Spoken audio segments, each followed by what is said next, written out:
Ibinida ng Professional Regulation Commission National Capital Region ang PRC Mobile Service na makabagong paraan para sa mas mabilis na paghahatid ng serbisyo. Yan ang ulat ni Noel Talakay. Makabagong pamamaraan para sa mas mabilis na paghahatid ng serbisyo.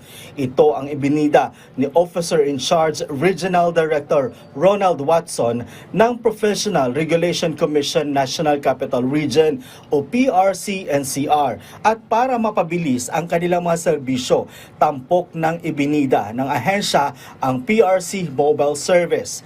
Nakasalukuyan, may 45 units na sa National Capital Region na umiikot isang beses sa isang linggo. Meron po tayong renewal of PRC ID, so yung mga certifications and authentications po. At Kahit anong profession yan? yes, kahit ano pong profession na nakapaloob kay PRC. Kahit sa ibang bansa, meron na rin ito na layong mabigyan ng serbisyo ang mga OFW na nais kumuha ng licensure exam. Nagkakandak din po ang PRC ng Special Professional Licensure Examinations abroad.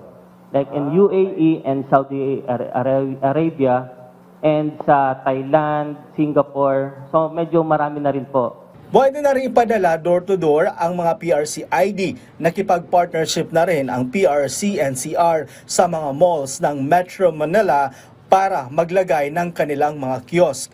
Ayon kay Watson, parami ang kumukuha ng licensure exam ng NCR, kaya kailangan upgraded ang kanilang serbisyo para matugunan ang kanilang mga pangangailangan. Increasing po na masasabi ko yung mga examinees kasi may mga examinees po na hindi pinalad na magte-take ulit for this year.